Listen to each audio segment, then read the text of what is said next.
Hi, my name is Zara Dutt, and today I'll be discussing Antechamber, a collection of new paintings by contemporary artist Becky Colesrud, presented by Magenta Plains Gallery in New York City.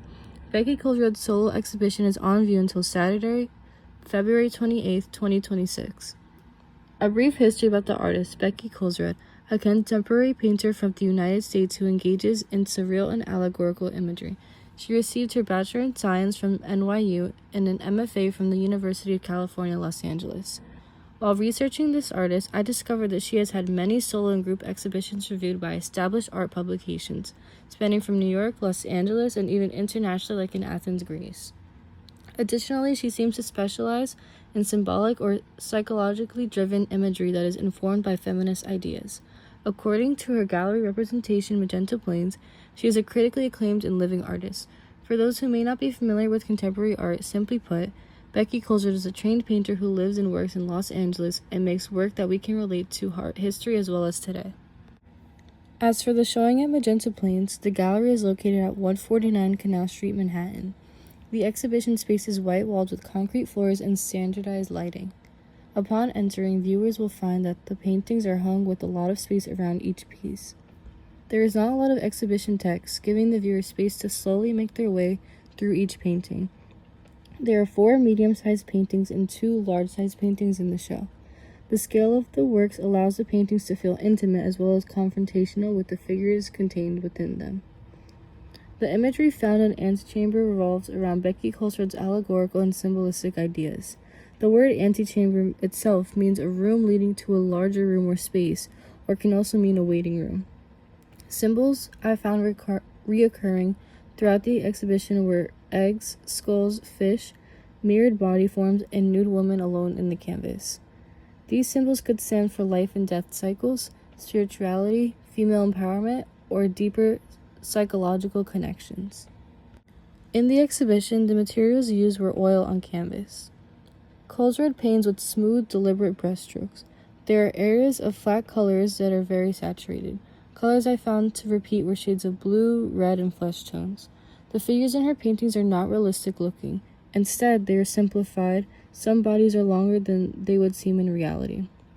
You can find what appears to be multiplied mirror image bodies and fragmented figures as well. Backgrounds are typically non-existent, making it difficult to decipher where the ground ends and the sky begins.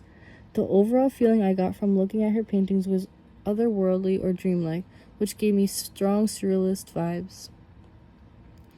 Now, how does this fit in our world today in 2026? Well, first off, I would say that Colesrud creates work that is very much a reflection of the current zeitgeist. As I was looking at each painting, I was reminded of the current conversations around identity and what it means to be a woman today. Colesrud paints nude figures that at times look vulnerable, while at other times appear powerful. The way she handles the naked form almost makes them seem symbolic rather than sexual. The figures feel almost archetypal, and they're depicting an interior feeling rather than trying to portray ideal beauty. As I continued to analyze her paintings, I started to think about the symbols that reoccurred. Eggs and skulls can symbolize beginnings and endings. In the year 2026, we are still dealing with a lot of environmental concerns, political instability, and shifts in technological advancements. Many people my age have expressed this feeling of living in an antechamber of sorts. We feel as though we are on the verge of drastic change, but we do not know if what's on the other side will be better or worse. Colesrud depicts this visual imagery with her eggs suspended in void-like backgrounds. Colesrud also tackles old art movements and translates them for the modern viewer. Many of her paintings had strong references to surrealism, which is an art movement during the early 1900s. By studying old masters and movements and putting a modern feminist twist on them, she is furthering conversation of what artists can do with historical art movements. Artists today are less likely to completely copy movements, but rather comment on them or add to the narrative. On a more objective level, I would say the exhibition has flow and is easy to understand. All of the paintings hang together visually and symbolically. Colesrud allows the viewer to travel from one painting to the next at a slow pace because of how they are hung and how little text there is. The lighting was great and really allowed for the colors to pop and for us to see how smooth the paint application was. As stated before, Becky Colesrud said she is trying to create an allegorical library in her painting practice. I think this description is spot on. We see repeated symbols that are examined over and over through different framings. Now, for my personal opinion on Antechamber, I really enjoyed this exhibition for many reasons. When I first walked in, I thought the paintings seemed simplistic because they almost always had a plain background and the figures were simplified. However, the longer I looked at each piece, the more I uncovered. There were hidden ideas like mirrored body parts that made me feel like I was really studying my own psychology. I felt like each painting was not only portraying the outer body but the inner body as well. The mood Kohlsrud creates really stuck with me. Most of the figures appeared to be in a state of calm. They didn't have defining features or expressions, and some were suspended in what could be perceived as awkward positions. But because they appeared very neutral, I felt as if they were in a state of meditation or ritual. I loved this feeling whenever I looked away from the painting and looked back. I felt calm, yet there was a subtle tension that kept me engaged with the work. I was not overwhelmed by the paintings or distracted by busy compositions. Instead, I was forced to deal with whatever symbolism Kohlsrud threw at me. I also liked how mysterious the work was. Yes, we could spend hours looking at the symbols and attempting to break down what they all mean. Eggs could symbolize new life, but they could also mean fragility. Skulls symbolize death, but to me, they also symbolize wisdom. Kohlsrud leaves it up to the viewer to decide what these paintings mean to them based on their own life experiences.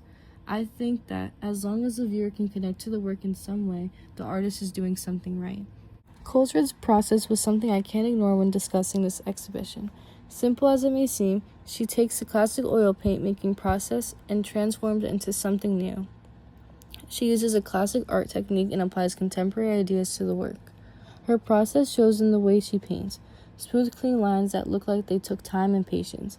I think this care she took with her brushstrokes mirrored the mood of the exhibition. Processes can also tell us how artists transform old ideas into something new. Kohlsrud studies surrealism and uses some of their symbolisms, but twists them to fit into modern-day ideas. I believe her work is advancing ideas and perspectives in 2026 by allowing people to slow down when everything else is going a million miles per hour. Our world is immersed in technology and constant digital stimulation. Kohlsrud invites you to be introspective and reflect within her paintings. In conclusion, Antechamber was a beautiful and cohesive exhibition. The imagery Kohlsrud used allowed viewers to think about what they are transitioning to or from. Eggs signify life, so what are we moving towards? Skulls signify death, so what are we moving away from? The work was successful because people can insert themselves into these questions and examine what they believe. Every piece had something to offer and allowed the viewer to look deeper into what it means to be in transition.